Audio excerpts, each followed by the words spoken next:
There's no feeling more intense than starting over. If you deleted your homework the day before it was due, as I have, or if you left your wallet at home and you have to go back after spending an hour in the commute. If you won some money at the casino and then put all your winnings on red but it came up black. If you got your best shirt dry cleaned before a wedding and then immediately dropped food on it. If you won an argument with a friend and then later discovered that they just returned to their original view. Starting over is harder than starting up. If you're not ready for that, like if you've already had a bad day, then what you're about to go through might be too much. Feel free to go away and come back. I'll be here. Alright, thanks for coming with me on this trip. I'll understand if you have to take a break at any point. Just find a safe place to stop and quit the game. And don't worry, I'll save your progress, always, even your mistakes.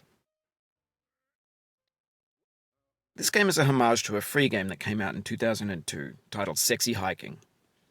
The author of that game was Jazuo, a mysterious Czech designer who was known at the time as the father of B games. And B games are rough assemblages of found objects. Designers slap them together very quickly and freely, and they're often too rough and unfriendly to gain much of a following. They're built more for the joy of building them than as polished products. In a certain way, Sexy Hiking is the perfect embodiment of a B game. It's built almost entirely out of found and recycled parts, and it's one of the most unusual and unfriendly games of its time. In it, your task is simply to drag yourself up a mountain with a hammer. And that act of climbing, in the digital world or in real life, has certain essential properties that give the game its flavor. No amount of forward progress is guaranteed. Some cliffs are too sheer or too slippery. And the player is constantly, unremittingly in danger of falling and losing everything. Anyway, when you start Sexy Hiking, you're standing next to this dead tree that blocks the way to the entire rest of the game. It might take you an hour to get over that tree, and a lot of people never got past it. You prod and you poke at it, exploring the limits of your reach and your strength, trying to find a way up and over. And there's a sense of truth in that lack of compromise.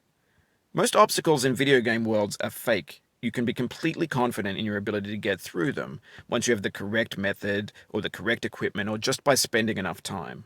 In that sense, every pixelated obstacle in Sexy Hiking is real. The obstacles in Sexy Hiking are unyielding, and that makes the game uniquely frustrating. But I'm not sure Jazuo intended to make a frustrating game. The frustration is just essential to the act of climbing, and it's authentic to the process of building a game about climbing. A funny thing happened to me as I was building this mountain.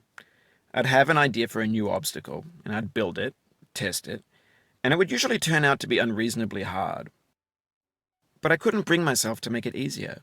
It already felt like my inability to get past the new obstacle was my fault, as a player rather than as a builder. Imaginary mountains build themselves from our efforts to climb them, and it's our repeated attempts to reach the summit that turns those mountains into something real.